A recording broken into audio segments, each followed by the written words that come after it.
Hello guys! Hello! This is for Aquarius. Aquarius, welcome dito sa aking channel, Kapalaran 888. Welcome guys.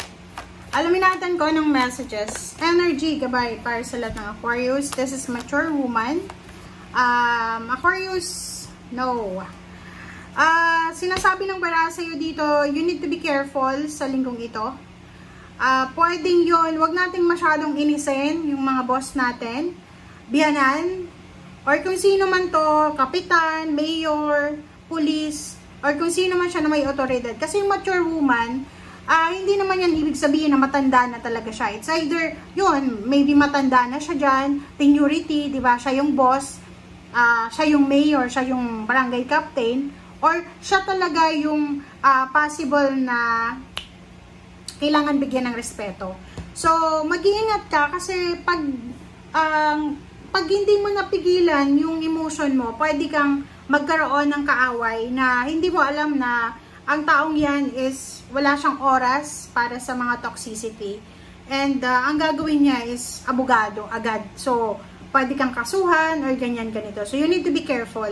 Maging careful tayo sa pakikipag-usap natin sa mga makapangyarihan na tao. And at the same time, hindi sa baka isipin nyo na, ba't ako matatakot kung tama ako? Okay lang naman guys, but you know there's a saying na, minsan kailangan nating alamin kung yung laban ba na pinaglalaban natin is worth it ba yan? Okay? Sa panahon ngayon, sinasabi ng barahan na we need to think carefully, wise, sa kung ano yung desisyon na gagawin natin. Sinasabi ng bara sa'yo dito na possible din na mayroong mga divorce or maybe may mga documents, papers or mga ano ba yan, mga government papers na kailangan mong ayusin sa linggong ito. Maybe ano ka, apo ka ng babae yan, so may kailangan kang ayusin na papeles or dokumento na iniwan sa'yo. Okay?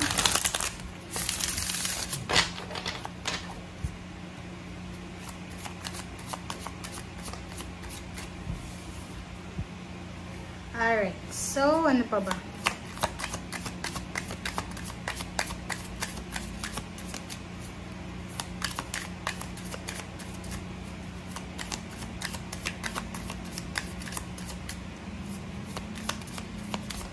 Aquarius.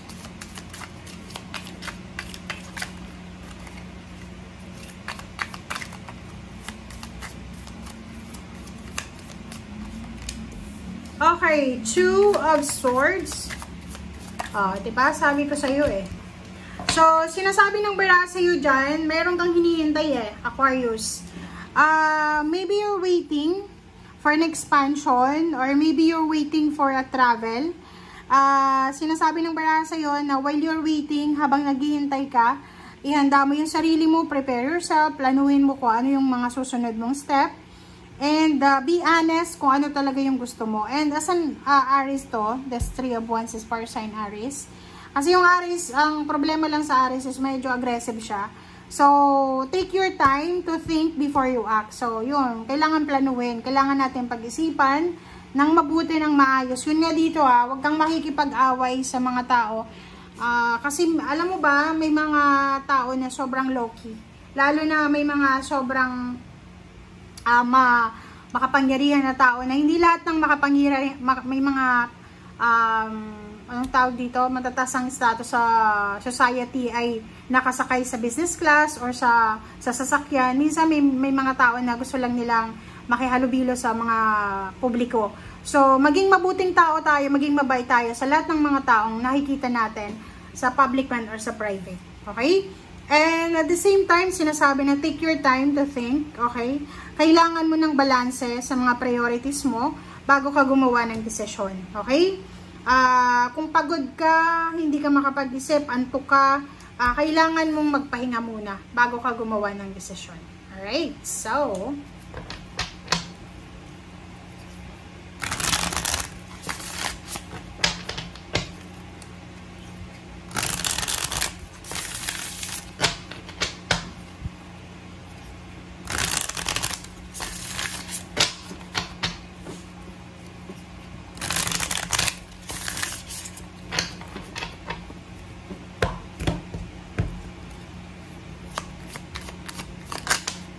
Okay.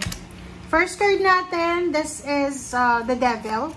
Ayun, so mag-ingat ka sa Capricorn kasi baka yung Capricorn na yan ay siya yung taong yan na pwedeng maka-encounter mo.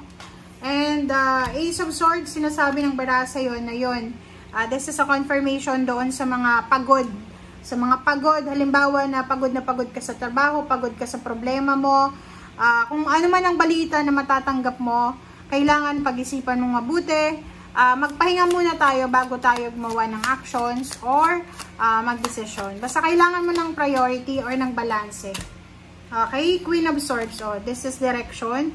Huwag tayong masyadong strike ng strike, 'di ba? Lalo sa social media, guys, mag-iingat kayo lalo na sa pakikipag-usap sa comment section or sa pag-comment sa mga post ng kung sino-sino. Kasi yun na nga, pwede kang maka-encounter ng tao na baka hindi mo alam, commissioner pala siya, abogado. So, mag-iingat ka. Alright, so, think before you click. 8 of Cups, 8 of Pentacles, 88. Meron ditong opportunity. There's an opportunity para sa mga Aquarius na makapag-travel abroad or makapag-travel around the world. Through job or through career, okay, or maybe through marriage or marriage. So, sinasabi ng bara sa'yo dito, Aquarius, na prepare yourself, kaya nga may preparation dito.